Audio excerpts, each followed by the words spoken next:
the U.S. Soccer Grassroots Roadmap for the D license.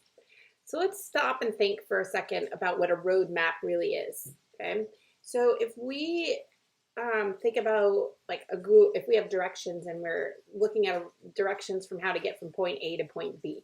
Okay, we're going to use an analogy here. We're going to use the analogy of a roadmap. We're going to connect that to how we coach and work with kids in youth soccer. So if we have a roadmap, this day and age in a roadmap, you have the directions of how to get from here to there, but you also have places along the way and things to do. Like if you needed to go to the bathroom along the way where there's rest stops, or if you need food or gas, or so a roadmap is a great resource for you. And that's what US Soccer has, is we've kind of created something that will help all players to improve. It's an observational tool that is used to help read the game and to teach the game. It helps provide you a structure with how to watch the game. It helps you to look at how to select training sessions, because we'll have 3 attacking and 3 defending goals. It allows you to assess player behaviors. So in the big scheme of things, in grassroots soccer, we focus mostly on just attacking and defending. And now we're going to be looking at, okay, when you win the ball, you want to attack as quick as possible. And when you defend, when you lose the ball, you want to defend as quickly as possible. So we're going to start moving into looking at these areas a little bit more. And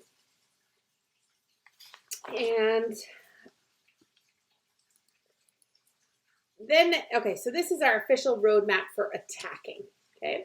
So you'll see across the top, we have where, why, and how. Those are your constants. Those happen in every game consistently and are just constants. These are variable, and how players decide to achieve, or to how to achieve the constants. This is the variables that make soccer beautiful, because it's a player's game and they can be creative. Okay, so if we think about the where first, it depends on where it is on the field. So if you're observing a game, you're going to go from left to right. And if you're trying to evaluate a player, you're going to start with the player qualities and then the actions and go in this direction. Okay, so if we think about building up and on your own half of the field, okay, then you're going to move the ball forward to create openings. Now, the question is, how do you do that? This is kind of the list in order of what we want to teach our players. So first thing, you always want players when they're attacking, hey, can you shoot? Is that an option? Think about Carly Lloyd in the Women's World Cup in Canada. She was against Japan, and the goalie was out, she shot from midfield. Like, that's a great strategy to always have players. Like, can I look? Can I shoot? All right, can you pass? Can you dribble? Can you spread out? All right, notice down here, this down here at the bottom is switching positions. What if that attacking flank defender makes an attack, or the defending, outside back takes a run and messes up the defense by attacking into that space? So that's an option later on. Okay, we will look a little at also what age appropriate when you introduce this switching positions. And then the key qualities of the players over here. This is what they can do to achieve the where and the why. Okay, these are things that will help them to achieve it. These are also kind of in order as well. And the player actions allow us to achieve the how. Okay, now these are the 3 attacking sessions that you would have on the roadmap. So if you are looking to create a training session, these would be your 3 goals. Okay, you'd start off that you could be in your own half, you could be in the middle third, or the offensive third. Okay, and again, we'll have 3 attacking, 3 defending. If you're close to your goal, you're going to have different goals and different things that you work on, then in the middle third and then in the final third. All right, let's look at the roadmap for defense. Okay, in defending, we still have the same 3 constants, the where, the why, the how. And then we have our 2 variables over here of what and who. Okay, these where and whys go hand in hand. If we're defending in our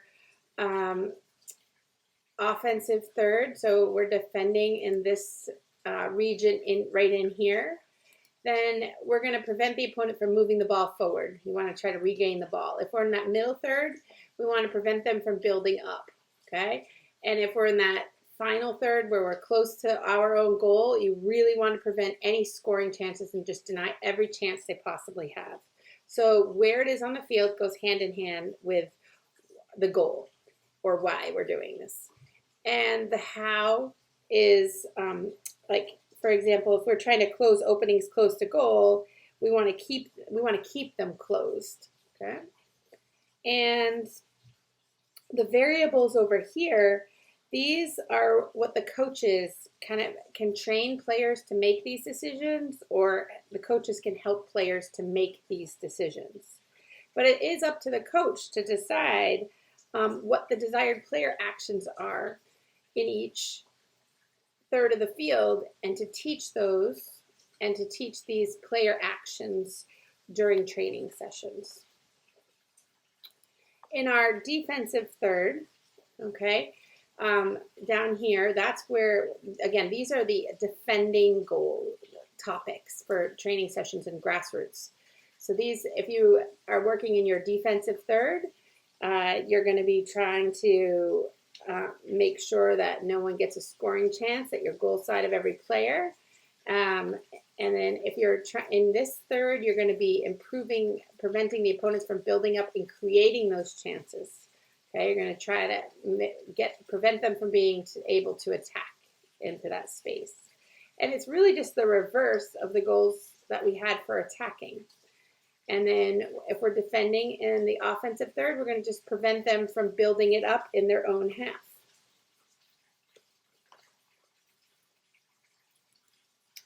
Okay, so this is what we talked about briefly earlier when I said, age appropriate and when things add. So if you kind of look across, you're going to see shoot is the number one thing we're going to do across all age groups. And then pass or dribble forward goes second across all age groups. The things that kind of get added in are, in this case would be create 2v1, change the point of attack. Down at 9v9, that's where we start introducing the switch positions, okay? Sending in that outside back, switching up midfielders with attackers, and switching positions to off-balance the attack.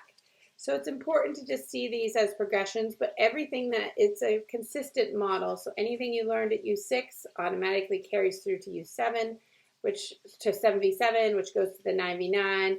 And once we get to 9v9, they basically have all the tools. The previous player actions are still there, but you learn to perfect the game that much more.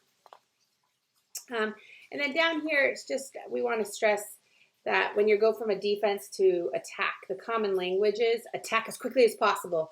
All right, don't delay. Just as soon as you go from defense to attack, you attack that space as quickly as possible.